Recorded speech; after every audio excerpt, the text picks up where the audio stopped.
Captain Jake Morrison stood at the large window of the Earth defense ship Valiant, watching the dark space ahead. 3 alien ships were coming toward their solar system, but something felt wrong about this visit. The ships looked different from the usual peaceful vessels that came to trade with Earth.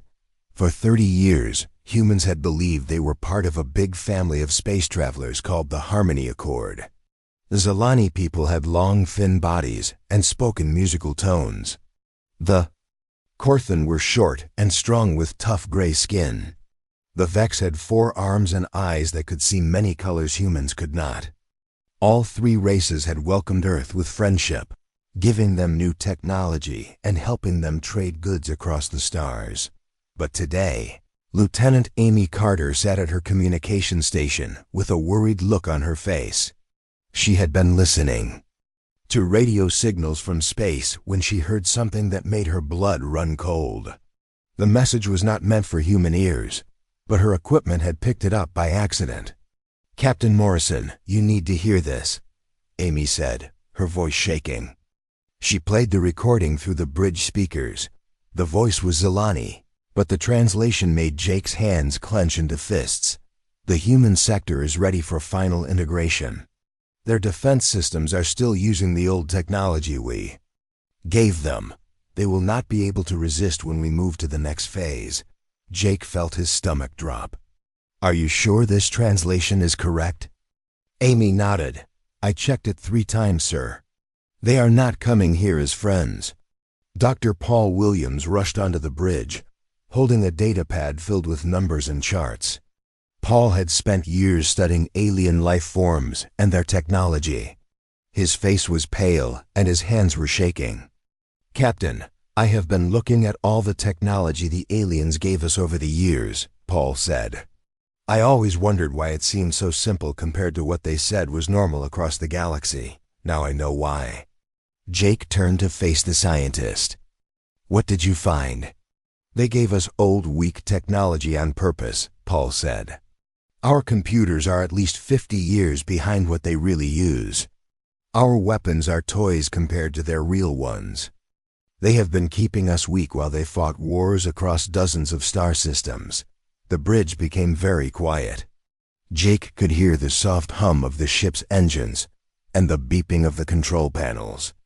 Everything they had believed about their place in the galaxy was a lie. Commander Lisa Brooks entered the bridge, carrying a folder marked with red warning labels. Lisa was in charge of Earth's military intelligence, and she rarely looked scared. Today, her face was grim. "Captain, we have a big problem," Lisa said. "Our spy satellites have been watching the alien fleets for the past week. They are not just coming to Earth for a regular visit. They have battle cruisers, troop carriers, and weapons platforms. This is an invasion force." Jake sat down in his captain's chair, trying to process all the information. "How many ships are we talking about?" "Over 200 vessels from all 3 races," Lisa replied. "They are moving information, keeping communication silence except for those coded messages Amy intercepted. They plan to arrive at Earth in 72 hours.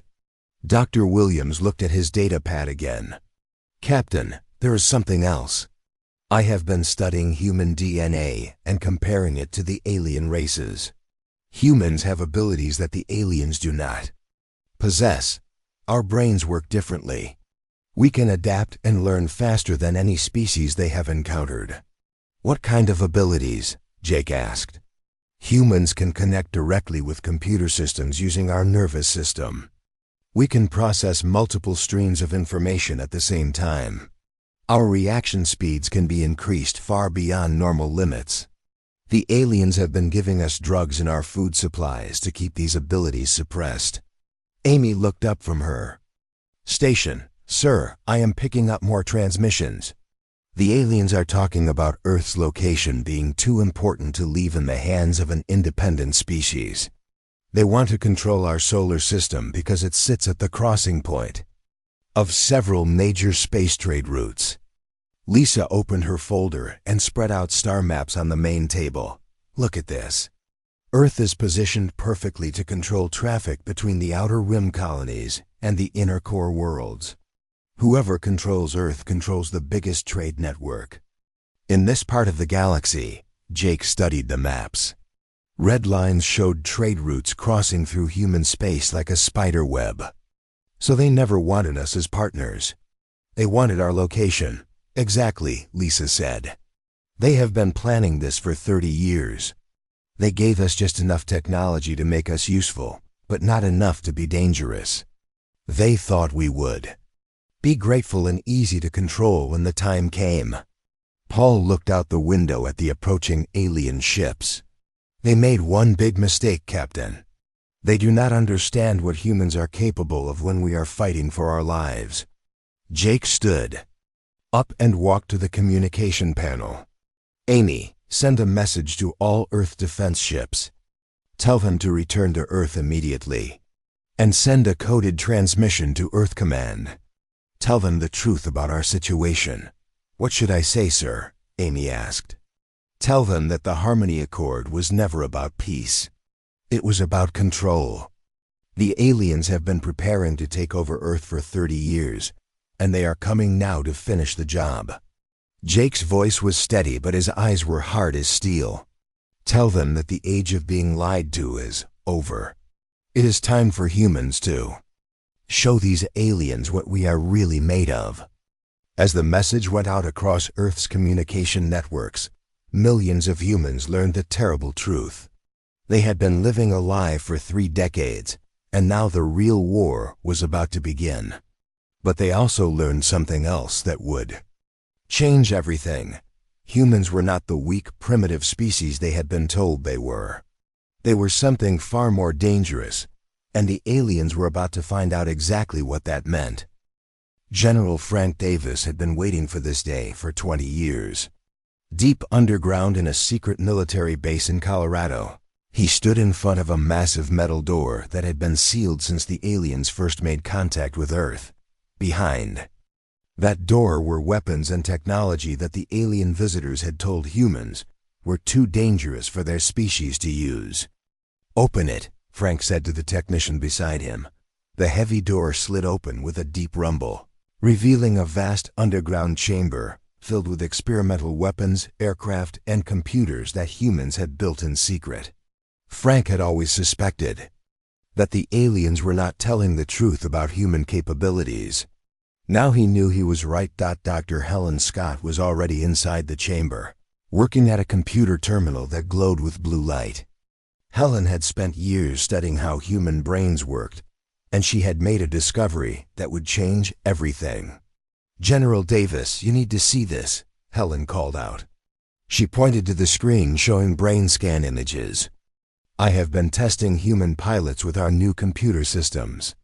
Look at what happens when a human connects directly to a ship's controls.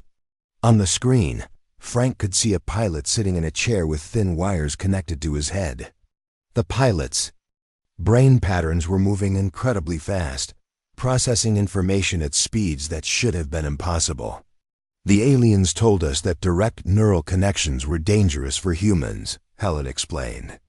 They said our brains could not handle the data flow. But they were lying. Human brains are perfect for this kind of connection. We can think faster and react quicker than any alien species when we are plugged into our machines. Frank watched as the test pilot controlled a fighter ship through a computer simulation. The ship moved like a living creature, dodging enemy fire and returning attacks with perfect accuracy. How fast can he react? 3 times faster than normal human reflexes, and 10 times faster than any alien pilot we have data on, Helen said, with excitement in her voice. The aliens have been afraid of this ability from the beginning. That is why they gave us those drugs to keep our neural activity suppressed.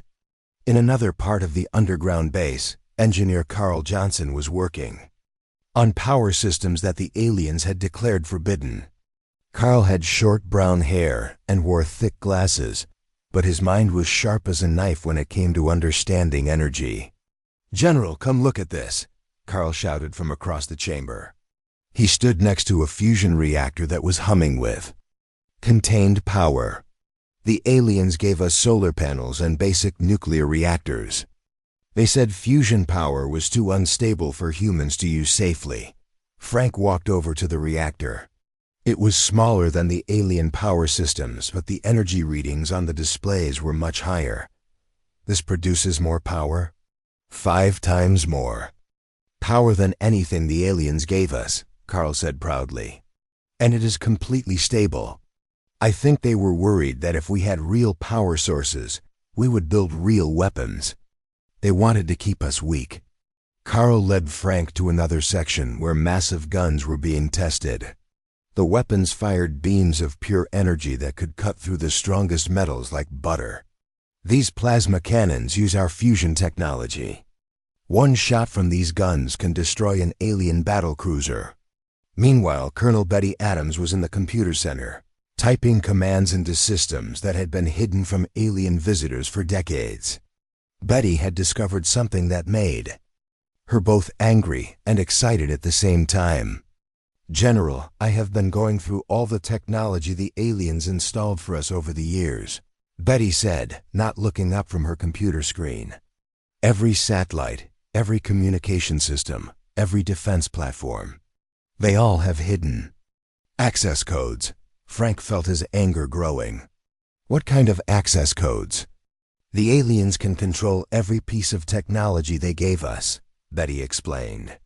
They can turn off our satellites, shut down our communication networks, and disable our weapon systems with a simple command.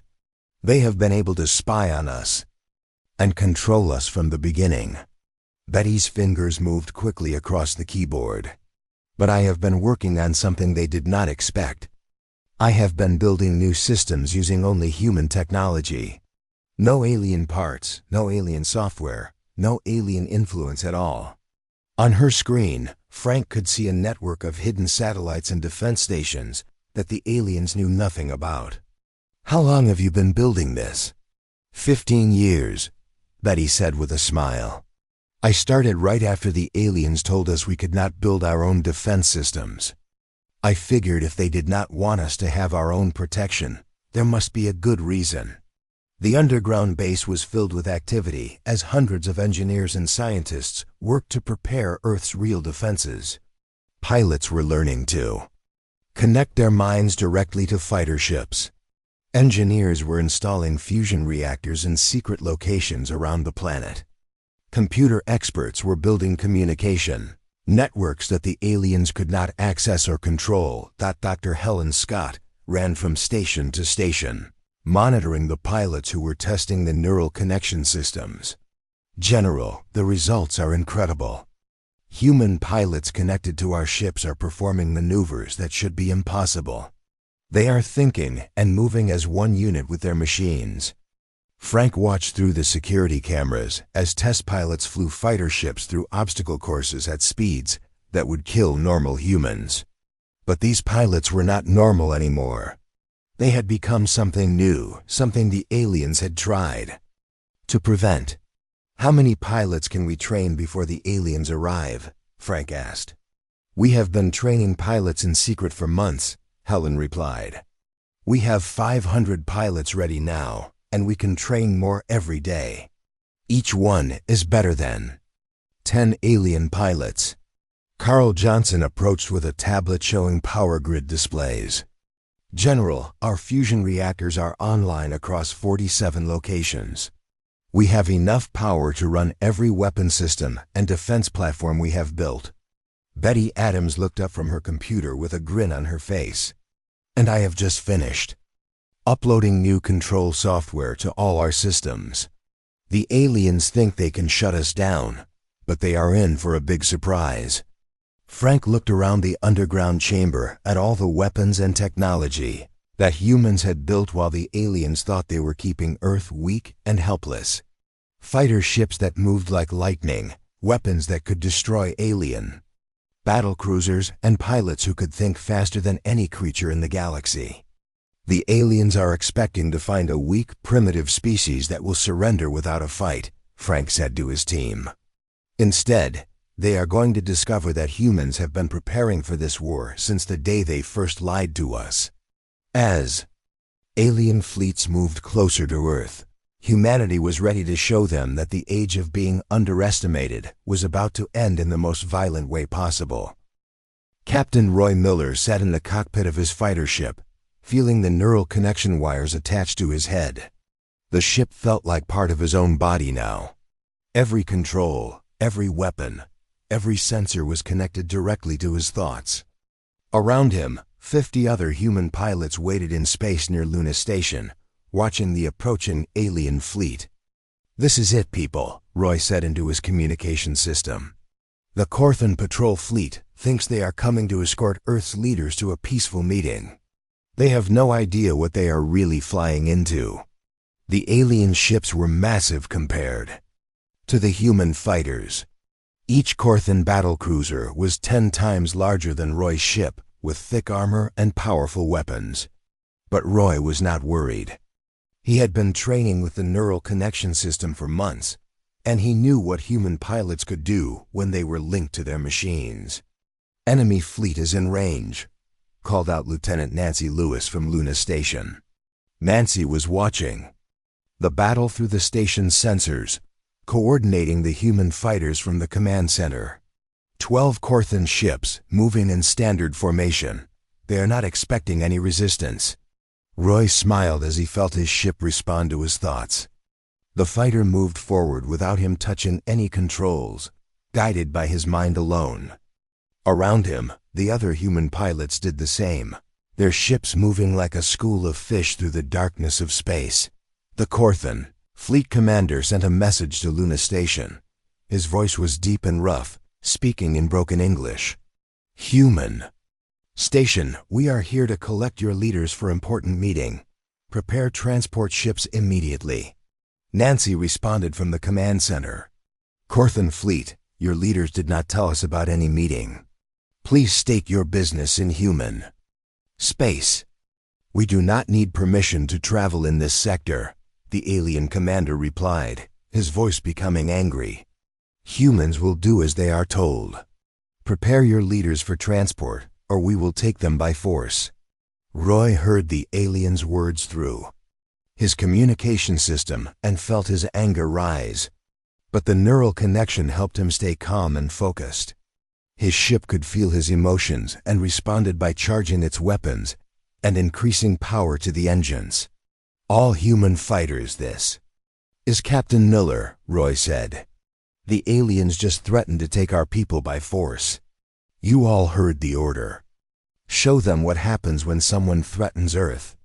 The human fighters attacked like lightning. Roy's ship moved faster than any normal pilot could control, dodging the alien weapons' fire and returning shots with perfect accuracy. His plasma cannons cut through the Corthan shields as if they were made of paper. The alien ships tried to turn their massive guns toward the small human fighters, but the human ships were too fast and too agile. They moved in patterns that seemed impossible, appearing and disappearing around the large alien vessels like angry wasps attacking a giant. "How are they moving so fast?" The Corthan commander shouted over the radio. Human ships should not be capable of these maneuvers. Roy flew his fighter directly at the command ship, firing his weapons in a continuous stream. The alien ship's shields failed, and his plasma beams cut deep holes in the hull. Other human pilots followed his example, attacking the alien fleet. From every direction at once, Commander Nancy Lewis watched the battle from Luna Station with excitement and amazement. The human fighters were performing maneuvers that she had never seen before. They were moving like living creatures instead of machines, responding to threats and opportunities faster than any computer could calculate. "Roy, you have 3 enemy fighters coming up behind you," Nancy warned, but Roy had already sensed the threat through his neural connection. His ship spun around and fired before the alien pilots could react. All 3 enemy fighters exploded in balls of fire and metal dot down on Earth's surface. The first alien landing parties were discovering that humans had more surprises waiting for them. Marine Colonel Steve Turner crouched behind a rock formation, watching Zilani soldiers march across the desert toward a human military base. Steve wore a powered exoskeleton that made him twice as strong and 3 times as fast as a normal human. His plasma rifle was charged and ready, capable of firing shots that could melt through alien armor like hot butter. "Wait for my signal," Steve whispered to his squad of 20 Marines. Each Marine wore the same advanced armor and carried weapons that the aliens had never seen before. The Zilani soldiers moved forward in a standard formation, carrying the same energy weapons they had given to humans years ago. They expected to face human soldiers with basic equipment and simple tactics. Instead, they were about to meet Marines who had been training with advanced technology in secret. "Now!" Steve shouted. The human Marines jumped from their hiding places, their powered armor allowing them to leap incredible distances. Steve's rifle fired a beam of pure energy that cut through 3 alien soldiers at once. Around him, his Marines attacked with speed and precision that shocked the invading force. The Zilani commander tried to organize his troops, but the humans were moving too fast. Steve ran across the battlefield faster than the aliens could track, his armor protecting him from their weapons while his rifle destroyed everything in his path. "This is impossible," the alien commander screamed. "Humans do not possess this level of technology."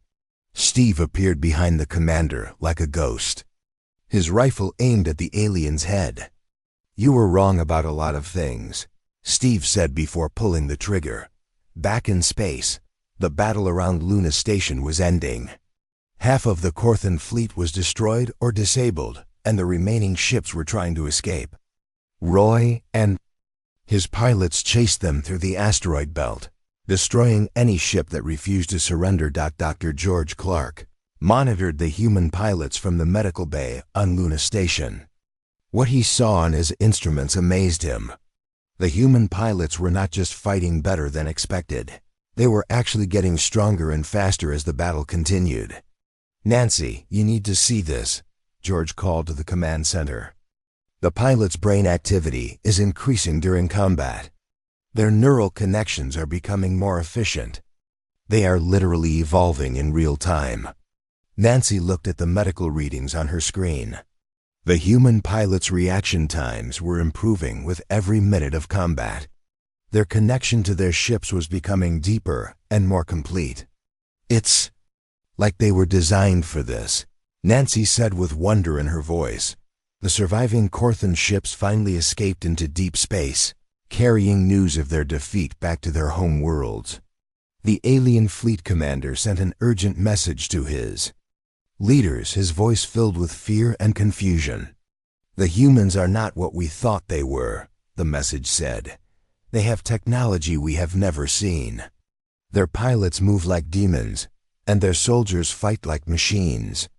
We have made a terrible mistake."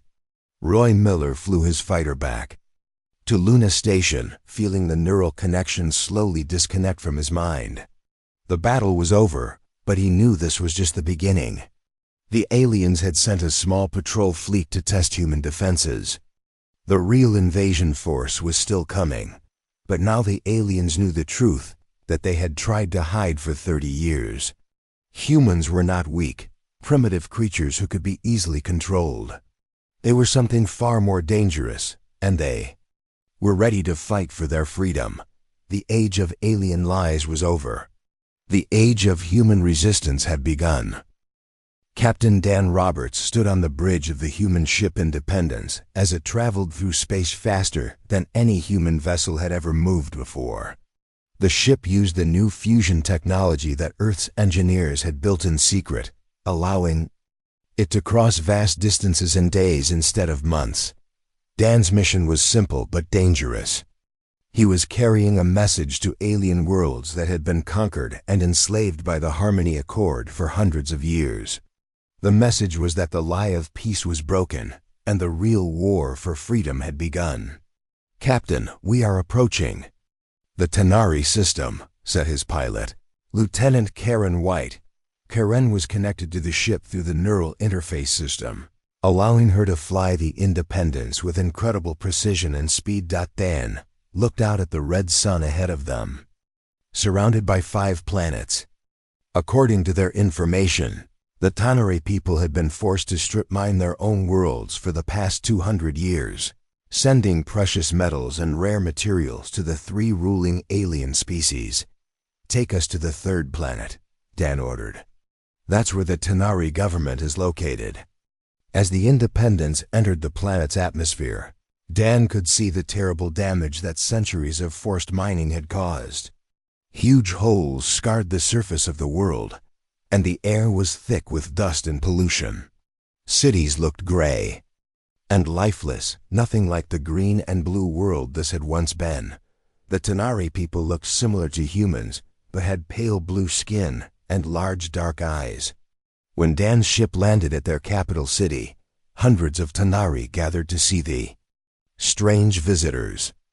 They had not seen a free alien ship in their space for over 50 years. Dr. Maria Santa stepped out of the Independence, carrying a bag full of human technology and weapons. Maria spoke several alien languages and had been chosen to make contact with enslaved species across the galaxy. "We are humans from the planet Earth," Maria announced to the crowd of Tanare.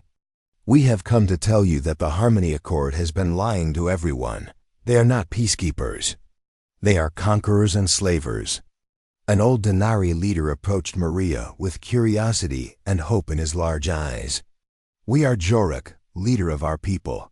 You say you are free? How is this possible?" "The Accord controls all space travel."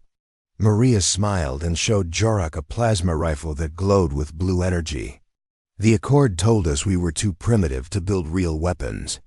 They told you the same lies. But humans have been building our own technology in secret, and we are here to share it with you." Word of the human arrival spread across the planet like wildfire. Within hours, Tanare rebels who had been hiding in underground tunnels for decades began emerging from their hiding places. They had heard rumors of a species that had defeated Accord patrol fleets, but they had not believed it was possible. Jorak led Maria and Dan to a secret meeting place deep beneath the capital city. There, hundreds of Tanare rebels had gathered, their eyes bright with the first hope they had felt in generations. "For 2 centuries, we have mined our worlds until they are nearly dead," Jorak explained. "The Accord takes 90% of everything we produce. Our children work in the mines from the age of 10. We have tried to rebel before, but their weapons are too powerful." Dan placed a box of human-made weapons on the table in front of the rebels. "These plasma rifles can destroy Accord battle armor. These explosives can bring down their mining stations, and these communication devices will let you coordinate attacks across your entire world." Maria opened her computer and showed the Tanare leaders tactical information that human military experts had developed. "The Accord species are not as strong as they pretend to be. They rely on fear and the belief that resistance is impossible. But once people start fighting back, their control begins to collapse." Within days, the Tanare homeworld erupted in rebellion. Mining stations that had operated for centuries were destroyed in coordinated attacks. Accord overseers were captured or driven off the planet. The blue-skinned people fought with the fury of a race that had been enslaved for too long. But the rebellion did not stop with the Tanare. Dan and Maria traveled to other star systems, carrying human weapons and knowledge to species that had forgotten what freedom meant. Each world they visited became another spark in a growing fire of revolution. Admiral Jack Thompson coordinated the growing war from Earth, watching as reports came in from across the galaxy.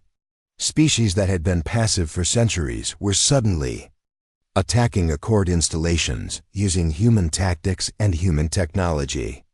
"Admiral, we have confirmation of rebellions in 47 star systems," reported his assistant, Lieutenant Bob Chun. "The Zalani, Korthan, and Vex fleets are spread thin trying to control all the uprisings." Jack studied the star map on his screen, watching as red dots appeared to mark each new rebellion. The 3 Accord species made the same mistake that all tyrants make. They believed their own propaganda about being unbeatable. Commander Susan Kelly entered the command center carrying intelligence reports from across the galaxy. Susan had been analyzing captured Accord communications, trying to understand the full scope of their deception. "Admiral, I have discovered something incredible," Susan said, excitement clear in her voice. The Harmony Accord was never about maintaining peace between different species. It was a carefully planned system designed to prevent any species from becoming powerful enough to challenge the three ruling races. Jack looked at the documents Susan had translated. They contained detailed plans going back thousands of years, showing how the Zilani, Korthan, and Vex had systematically conquered or destroyed every advanced civilization they encountered. "They have done this before," Susan continued. "Dozens of species have been scattered, memory wiped, or completely exterminated because they showed signs of becoming too advanced. Humans were supposed to be just another target on their list." The report showed that the three alien species had been terrified of human potential from the moment they made contact with Earth. Human adaptability, creativity, and refusal to accept defeat made them the most dangerous species the Accord had ever encountered. Meanwhile, Captain Dan Roberts was leading the Independents toward another enslaved world, this time carrying weapons and supplies for a species called the Morduck.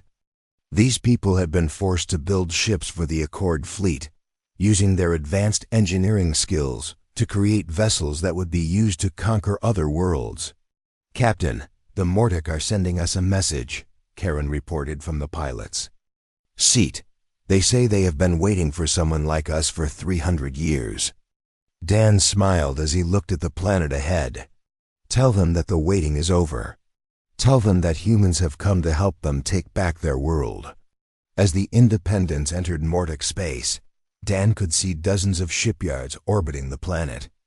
These facilities had been building Accord warships for centuries, but soon they would be building ships for the Liberation Coalition instead. Across the galaxy, the domino effect continued. Each freed world inspired two more to rebel. Each successful uprising provided resources and knowledge to help other species fight back. The three ruling races found themselves fighting wars on hundreds of fronts simultaneously.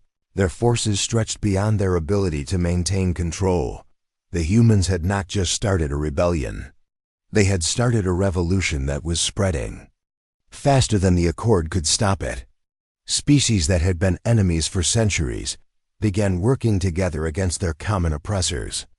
Trade routes that had been controlled by the three ruling races became supply lines for the growing Liberation Coalition. Admiral Jack Thompson received a message from the Accord leadership, transmitted on all frequencies across human space. The message was simple and desperate. They wanted to negotiate a peace treaty. Jack deleted the message without reading it completely. The time for negotiation had passed the moment the aliens decided to lie to humanity for 30 years. Now there would be only one acceptable outcome: the complete destruction of the system that had enslaved half the galaxy. The age of the Harmony Accord was ending, and the age of true galactic freedom was beginning. And it was all happening because humans had refused to accept that freedom was impossible. General Alex Parker stood on the bridge of the massive human battleship Freedom, watching as the largest fleet in galactic history prepared for the final battle. Around him, ships from 50 different species moved in perfect formation toward the Nexus Station, the secret headquarters where the three alien rulers had controlled the galaxy for thousands of years. The Nexus Station was hidden in a dead star system, surrounded by weapons platforms and defensive shields that the Accord leaders believed made it impossible to attack. But they had not counted on human ingenuity and the fury of dozens of enslaved species finally fighting together for their freedom. "General, all ships report ready for attack," said his communications officer, Lieutenant Tim Brady. Tim wore the neural interface headset that allowed him to coordinate with hundreds of ships at the speed of thought. Alex looked at the tactical display, showing enemy positions. The Accord had gathered their remaining fleets around the Nexus station like a protective shell. Zilani, Korthan, and Vex warships filled the space around their secret base, determined to make their last stand. "This is where it ends," Alex said to his crew. "Today we finish what they started when they decided to lie to the galaxy about peace." The battle began when human fighters launched from their carriers, moving like deadly streams of light toward the enemy formations. Captain Roy Miller led the first wave, his neural connection allowing him to control his ship with impossible precision. Behind him, pilots from a dozen different species followed his lead, all using human technology and human tactics.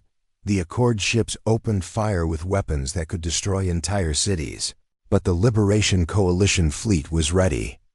Human shields powered by fusion reactors absorbed the enemy attacks while returning fire with plasma cannons that cut through alien armor like knives through cloth. Lieutenant Colonel Rachel Davis commanded the boarding parties that would attack the Nexus station itself. Rachel wore powered armor that made her stronger than any alien warrior, and she carried weapons that the Accord leaders had tried to keep out of human hands for 30 years. "Remember, our target is the central computer core," Rachel told her. "Assault teams over the communication system. That's where they keep all the records of their crimes. We need that information to make sure this never happens again." Rachel's teams launched from their ships and small attack craft, racing through the battle toward the massive station. Enemy fighters tried to stop them, but human pilots cleared the way with devastating attacks that left burning wreckage floating. In space, the Nexus station was larger than most cities, with miles of corridors and thousands of rooms where the three alien species had planned their conquest of the galaxy. Rachel's assault teams blasted through the outer walls and fought their way deeper into the station, facing desperate alien defenders at every turn. Dr. Kevin Brown was part of Rachel's team, carrying computer equipment that would let him access the station's central database. Kevin had been studying alien technology for years, learning how to break their security systems and unlock their secrets. "The main computer core is 3 levels down," Kevin said as they moved through the station's corridors. His scanner showed a map of the facility that human spies had stolen months earlier. They fought through waves of alien soldiers, their plasma rifles cutting down enemies who had never faced weapons of such power. The Accord defenders were brave, but they were fighting with equipment that was generations behind human technology. Meanwhile, the space battle raged around the station as ships from both fleets exchanged devastating attacks. Admiral Jack Thompson coordinated the Liberation fleet from his command ship, watching as human tactics and alien fury combined to overwhelm the Accord's defenses. "Admiral, the enemy flagship is trying to escape," reported his tactical officer, Commander Bill Stone. Bill pointed to a massive Zilani ship that was breaking away from the main battle. "Don't let them get away," Jack ordered. "If any of the Accord leaders escape, they will try to rebuild their empire somewhere else." Human destroyers chased the fleeing flagship through the asteroid field surrounding the dead star system. The enemy ship was fast, but human ships powered by fusion reactors were faster. Plasma torpedoes struck the Zilani vessel, crippling its engines and forcing it to surrender. Inside the Nexus station, Rachel's team finally reached the central computer core. The room was enormous, filled with machines that had been recording the crimes of the Harmony Accord for thousands of years. Dr. Kevin Brown connected his equipment to the main computer and began downloading everything. "Rachel, you need to see this," Kevin said, his voice filled with amazement and horror. "The files go back 10,000 years. They show every species that was conquered, every world that was destroyed, every civilization that was wiped out to maintain Accord control." The records showed that the 3 ruling alien species had destroyed hundreds of advanced civilizations over the centuries. Any species that showed signs of becoming too powerful or too independent was marked for elimination. The Harmony Accord had never been about peace. It had always been about maintaining the power of the three rulers. "There's more," Kevin continued, his fingers flying over his computer controls. "According to these files, humans are descended from one of the oldest spacefaring civilizations in the galaxy. Our ancestors were scattered across different worlds and had their memories wiped because they posed a threat to Accord control." Rachel looked at the ancient records on Kevin's screen. The files showed that humanity's ancestors had once built an empire that spanned thousands of star systems before the Accord destroyed it and scattered the survivors to primitive worlds like Earth. "That's why they were so afraid of us," Rachel said with understanding. "They knew what humans were capable of, even if we had forgotten." The battle outside was ending as Accord ships surrendered or fled into deep space. The three alien leaders who had controlled the galaxy for so long were captured, trying to escape in a hidden ship.